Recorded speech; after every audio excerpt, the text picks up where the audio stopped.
अगर आपको अपने बिजनेस के लिए एक ऐप बनाना हो एंड आपके पास में दो ऑप्शन हो, पहला कोई फिजिकल ऐप डेवलपर जो कि आपसे 2 से 3 लाख रुपए की फी चार्ज करे, वो भी तकरीबन 2 से 3 महीने के टाइम ड्यूरेशन के लिए, एंड दूसरा एक एआई असिस्टेंट जो आपको कुछ ही दिनों में आपकी ऐप बना के दे दे, वो भी उस फिजिकल डेवलपर से भी कम प्राइस में। तो आप क्या चुनोगे? ऑब्वियस सी बात है, आप चुनोगे आई थिंक एआई को, बिकॉज अगर मैं भी आपकी जगह होगा तो मैं भी यहाँ पे एआई असिस्टेंट को चुनूंगा, बिकॉज यहाँ पे मेरा टाइम कम लग रहा है एंड पैसे भी कम लग रहे हैं। इस वजह से मैं यहाँ पे एआई असिस्टेंट की तरह जाऊंगा। और इसी चीज का फायदा उठाते हैं सचिन देव दुग्गल, जिनको इसके बारे में पहले ही पता चल गया था, जिसके चलते उन्होंने अपनी एक कंपनी बनाई जिसका नाम था Ingenious.ai, जिसके बाद उन्होंने इस कंपनी का नाम चेंज करके रखा Builder.ai। हाँ, वही Builder AI जिसमें माइक्रोसॉफ्ट एंड कई कंपनीज ने 400 से 500 करोड़ पे इन्वेस्ट करे थे एंड कंपनी की मार्केट वैल्यू पहुंच गई थी 12,450 करोड़ तक, जिसमें तकरीबन 700 इंडियन इंजीनियर काम कर रहे थे।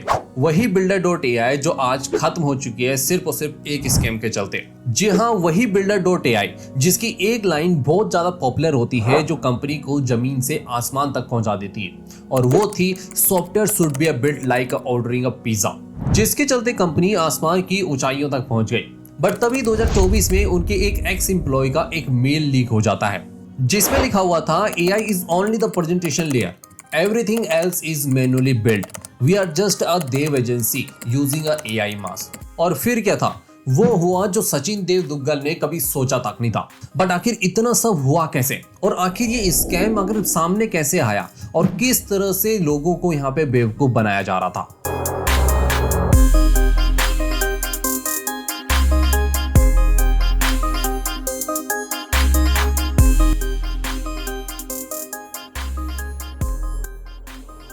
Builder.ai जो कि एक यूके बेस्ड स्टार्टअप है जिसकी शुरुआत होती है सचिन देव दुग्गल से, जो एक इंडियन ओरिजिनल लड़का है जिसे लोग टेक जीनियस कहते थे, क्योंकि सचिन दुग्गल ने 14 साल की उम्र में कंप्यूटर बनाना सीख लिया था और वही 17 साल की एज में तो वो बैंकों के लिए सॉफ्टवेयर तक बनाने लग गए थे। बट इसी दौरान सचिन को बहुत सारी प्रॉब्लम्स का सामना करना पड़ता था। उसमें से एक कॉमन प्रॉब्लम थी, और वो ये थी कि जब वो सॉफ्टवेयर बनाया करते थे उन्हें बहुत ज्यादा प्रॉब्लम होती थी। देन तभी उनको एक दिन आइडिया आता है कि जब ऐसे पर्सन जिसे कि टेक जीनियस कहा जाता था, उस पर्सन को जब ऐप डेवलप करने में, सॉफ्टवेयर बनाने में इतनी प्रॉब्लम हो रही है, तो सोचो उन लोगों का जिनको कोडिंग का सी भी नहीं आता, उनका क्या हाल होता होगा। आखिर उनके लिए ये कितनी बड़ी प्रॉब्लम होगी। और यहीं से आइडिया आता है सचिन दुग्गल को एक ऐसे बिजनेस आइडिया की जो कि आज के टाइम में एक स्कैम बन चुका है, क्योंकि सचिन दुग्गल का विजन एकदम साफ था। उनको एक ऐसा सिस्टम बनाना है जिसमें लोगों को अपना सॉफ्टवेयर या अपना ऐप बनाने में कोई टाइम ना लगे, साथ ही उन्हें कम पैसे की पेमेंट करनी पड़े अपने सॉफ्टवेयर बनाने के लिए। इसी सोच के साथ सचिन दुग्गल ने 2016 में Ingenious.ai बनाया, जिसका विजन एकदम सिंपल था कि सॉफ्टवेयर बनाना है, वो भी आसान से आसान तरीके से, और वो भी कम पैसों में। बट अगले 1 से 2 सालों में जब सचिन दुग्गल ने देखा कि एआई का क्रेज काफी ज्यादा बढ़ रहा है, लोगों के बीच में एआई का नाम काफी ज्यादा पॉपुलर हो रहा है, तो सचिन दुग्गल यहाँ पे अपनी Ingenious.ai का नाम बदल देते हैं एंड देन उसका नाम रखा जाता है Builder.ai। वहीं उनकी कंपनी की एक टैग लाइन थी जो काफी ज्यादा पॉपुलर होती है, और वो ये थी कि अब ऐप बनाना हुआ इतना आसान जस्ट लाइक पिज्जा ऑर्डर करना। बस उनकी एआई असिस्टेंट नताशा से बात करो, उनको अपनी डिटेल शेयर करो कि आपको कैसा ऐप चाहिए, कितने टाइम में चाहिए, वगैरह वगैरह, एंड कुछ ही दिनों में आपकी मोबाइल ऐप बन के तैयार। जिसके चलते जब इन्वेस्टर को इस कंपनी के बारे में पता चला तो इन्वेस्टर इस कंपनी पे फिदा हो गए, और देखते ही देखते Builder.ai ने 2018 में $29.5 मिलियन की फंडिंग रेज कर डाली। जिसके बाद Builder.ai ने 2021 में Dailyhunt and Josh app बनाने वाली कंपनी वर्ड्स इनोवेशन के साथ में एक डील साइन करी। लेकिन यहाँ पे एक ट्विस्ट था, जो वर्ड्स थी वो Builder.ai का क्लाइंट था, और जो Builder.ai था वो अब वर्ड्स का क्लाइंट बन गया था। और यहीं से शुरुआत होती है इस बड़े स्कैम की बुनियाद की। हालांकि इसको लोगों ने समझने में देरी कर दी, वरना आज लोग इस प्रॉब्लम में नहीं फंसते। जिसके बाद कंपनी ने 2022 में $100 मिलियन की फंडिंग उठाई मार्केट से, एंड नेक्स्ट ईयर 2023 में कंपनी ने Microsoft and Qatar investment authority and कुछ और लोगों के साथ मिलकर तकरीबन $250 मिलियन की फंडिंग रेज करी, यानी तकरीबन 2000 करोड़ के आसपास। जिसके बाद कंपनी की जो वैल्यूएशन है वो बढ़ के हो जाती है 1.3 बिलियन डॉलर की, यानी इंडियन रुपीस में 12,450 करोड़। जिसके बाद Builder.ai बन गया एआई स्टार्टअप का यूनिकॉर्न, और फिर क्या था, दुनिया भर की मीडिया हाउस इनको कवर करने लगे और देखते ही देखते ये पूरी दुनिया की मीडिया में फेमस हो गए। जिसको देखते हुए माइक्रोसॉफ्ट जैसी कंपनी ने यहां तक कह डाला कि हम Builder.ai को अपने इकोसिस्टम में इंटीग्रेट करेंगे, जिसके बाद सब लोग इस पे बिलीव करने लगे कि नताशा जैसा AI बोट भी दुनिया बदल सकता है और Builder AI आसमान छूने लगा। बट असली खेल तो अभी बाकी था, जो कंपनी को आसमान से सीधे पाताल में ले जाने वाला था, जिसकी शुरुआत होती है 2024 में, जब Builder.ai के एक एक्स एम्प्लॉय का एक मेल लीक हो जाता है, जिसमें लिखा हुआ था कि AI is only the presentation layer. Everything else is a manually built. We are just a dev agency using a AI bus. जी हाँ दोस्तों, फिर क्या था, अमेरिकन एजेंसीज एंड कई मीडिया हाउस ने Builder.ai से उनके फाइनेंशियल मांगने स्टार्ट कर दिए और फिर जो सामने आया उसने लोगों के पांव के नीचे से जमीन तक हिला डाली। जिसके बाद लोगों को पता चला कि Builder.ai का जो AI बैकएंड है वो पूरा का पूरा एक स्कैम है, जिसमें नताशा सिर्फ एक स्क्रिप्टेड बोर्ड थी जो सिर्फ रिक्वेस्ट ले रही थी कस्टमर से और फिर उन रिक्वेस्ट को डायरेक्टली इंडिया में बैठे हुए अलग अलग जगह पे उनके 700 इंजीनियर्स के पास भेज रही थी और फिर वो इंजीनियर्स मैनुअली कोडिंग करके कस्टमर के लिए ऐप बना रहे थे, वो भी बिना किसी AI के। जिसके चलते इंडिया में इन 700 लोगों को अलग अलग सिटीज में हायर करा गया था, अलग अलग ऑफिसेज में, जहां पे इन इंजीनियर्स की टीम कोई UI बनाता, कोई बैकएंड पे काम करता, तो कोई इनका इंटीग्रेशन पे काम करता, जिसे हर ऐप को AI से बनाया हुआ बताकर लोगों को बेचा जा रहा था। जो काम इंसान कर रहे थे उसी काम को इन्वेस्टर और अपने क्लाइंट को AI का नाम बताकर उनसे funding and high fees charge की जा रही थी कंपनी के द्वारा। और सबसे शॉकिंग बात पता है क्या थी, इन इंजीनियर्स को पता तक नहीं था कि ये किसी स्कैम का हिस्सा बन चुके हैं। ये तो एक नॉर्मल जॉब समझ के अपने काम को कर रहे थे, लेकिन इनको क्या पता कि ये एक स्कैम पे रन कर रहे हैं। बट सवाल यहाँ पे ये भी उठता है कि अगर इंसान कोडिंग कर रहे थे तो ये इतनी जल्दी कैसे ऐप बना दे रहे थे अपने कस्टमर को।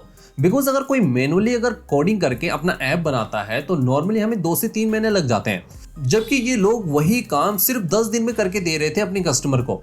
तो इसका आंसर ये है कि इन कंपनीज के पास अपनी प्री बिल्ट टेम्पलेट थे, अपनी लाइब्रेरी थी, जिसकी मदद से इनका काम काफी फास्ट होता था और ये इस फास्टेस्ट सर्विस को AI का नाम देके लोगों को बेच रहे थे। जिसके बाद सचिन दुग्गल जो कंपनी के CEO थे, उन्होंने अपनी पोजीशन छोड़ दी और वहीं सचिन दुग्गल जो मीडिया इंटरव्यूज और कॉन्फ्रेंस में बोला करते थे कि Builder.ai दुनिया का सबसे fast, cheapest and automated app developer app है, जो एक्चुअली इंडिया में बैठे 700 से ज्यादा लोगों की मेहनत थी। लेकिन सचिन दुग्गल के CEO पोस्ट छोड़ने के बाद मनप्रीत रतिया को CEO अपॉइंट किया जाता है, लेकिन उसके बाद जो उन्होंने खुलासे करे उनको सुन के तो लोगों के होश उड़ गए। बिकॉज जब उन्होंने कंपनी के फाइनेंशियल्स को निकाले तो उनके पैरों के नीचे से जमीन खिसक गई। पता है क्यों? क्योंकि Builder.ai ने क्लेम किया था कि उनका जो रेवेन्यू था 2024 में वो था $220 बिलियन, यानी अप्रोक्सीमेट इंडियन रुपीस में 1837 करोड़ रुपए। लेकिन जब रियल में उनके फाइनेंशियल्स को चेक किया गया तो उनका रेवेन्यू निकला सिर्फ $55 मिलियन, यानी इंडियन रुपीस में तकरीबन 460 करोड़ रुपए। यानी कंपनी ने जहां बोला कि हमारी जो सेल्स थी वो हुई थी 2000 करोड़ की, उनकी एक्चुअल में सेल निकली 450 करोड़ की। तो आप लगा सकते हैं कि कितने फाइनेंशियल में हेराफेरी की गई थी। बिकॉज उन्होंने अपने हर अपग्रेड को अपनी सेल दिखा दिया और डिस्काउंट्स को तो उन्होंने पूरी तरह से इग्नोर कर दिया और हर एक चीज को सेल्स का पार्ट बना के लोगों को रिप्रेजेंट कर दिया। यही नहीं, वर्ड्स इनोवेशन के साथ 450 करोड़ की म्यूचुअल ट्रांजैक्शन करके उन्होंने उसी पैसे को घुमा फिरा के अपने इन्वेस्टर्स को दिखाया, जिससे उन्हें मार्केट से पैसे मिलते रहे। और यही नहीं, इससे बड़ी बड़ी प्रॉब्लम्स तो उनका इंतजार कर रही थी, जिसमें से सबसे बड़ी प्रॉब्लम थी अपने क्रेडिटर्स की पेमेंट करना, जिसमें अमेजोन को उन्हें तकरीबन $90 मिलियन की पेमेंट करनी थी, यानी इंडियन रुपीस में तकरीबन 700 से 800 करोड़ रुपए, जो था टेक इंटीग्रेशन एंड सर्विस के। एंड साथ ही में माइक्रोसॉफ्ट को तकरीबन 250 करोड़ की पेमेंट, जो उन्होंने उनकी इक्विटी सर्विस का स्टेक था। और इसमें सबसे बड़ी बात तो ये थी कि अब उनके पास पैसे खत्म हो चुके थे। जिसके बाद मार्च 2025 में कंपनी को बचाने के लिए मनप्रीत ने $50 मिलियन का डेट उठाया, यानी ऑलमोस्ट 400 करोड़ रुपए। बट जो क्रेडिटर का जो साइज था वो था दोस्तों तकरीबन 37 to 40 मिलियन का, यानी तकरीबन 300 से 350 करोड़ रुपए। जिसके चलते कंपनी की जो लिक्विडिटी थी वो पूरी तरह से क्रैश कर गई थी। उनके पास कोई फंड नहीं बचा था अपने ऑपरेशंस को रन करने के लिए, जिसके चलते मई 2025 में Builder.ai ने ऑफिशियली बैंकरप्सी फाइल कर दी, जिसके चलते उन्हें 1000 से ज्यादा अपने एम्प्लॉइज को बिना नोटिस के निकालना पड़ गया। और तभी उनके एक को फाउंडर का एक ट्वीट काफी ज्यादा वायरल हो जाता है, जिसमें लिखा हुआ था कि नताशा एआई सिर्फ एक चैटबॉट थी, असली ऐप बिल्डिंग का काम तो इंडियन इंजीनियर कर रहे थे मैन्युअली। और फिर क्या था, इंडिया में ईडी ने उनको नोटिस भेजना स्टार्ट कर दिया, जिसमें सचिन दुग्गल के उनके पुराने स्टार्टअप वीडियो को उनके साथ 30 करोड़ के क्वेश्चनेबल लोन और कई सारी चीजें सामने निकल के आती हैं। हालांकि शुरुआत में सचिन दुग्गल ने ईडी का नोटिस तक फाड़ दिया, बट बाद में ईडी ने उनको गवाह से सीधा सस्पेक्ट बना दिया। और रही बात सौरभ धूत की, यानी उनके को फाउंडर की, तो उन्होंने अपने आप को Builder.ai से अलग बनाया, लेकिन फाइनेंशियल रिपोर्ट में उनका नाम भी आता है। और ये सचिन धूत पता है कौन है? ये है the son of Venugopal Dhoot, the x chairman of Videocon group. जिसके बाद सचिन दुग्गल, जो कि यूके में है, उन्हें विजय माल्या के जैसे भगोड़ा कहा जा रहा है, जिसके चलते सचिन दुग्गल पे इंडिया में नॉन बेलेबल वारंट जारी किया गया है। जिसके चलते आज Builder.ai के एआई बोट्स, नताशा असिस्टेंट और उनके प्री-बिल्ट टूल को ऑक्शन में बेचा जा रहा है। और उनके इंजीनियर्स अपने लिए न्यू जॉब ढूंढ रहे हैं और उनके इन्वेस्टर अपने पैसे को डूबते हुए देख रहे हैं।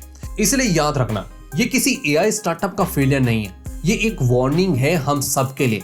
बिकॉज जिस स्पीड से आज एआई टूल्स एंड एआई का क्रेज बढ़ रहा है, हमें भी अवेयर होने की जरूरत है, ताकि फ्यूचर में हमारे साथ ऐसा कोई एआई स्कैम ना हो। इसलिए इस वीडियो को अपने दोस्तों एंड फैमिली के साथ जरूर शेयर करना, ताकि उन्हें भी पता चले कि मार्केट में क्या चल रहा है। एंड ऐसे ही मोर बिजनेस इनसाइट के लिए हमारे चैनल को सब्सक्राइब करना मत भूलिएगा।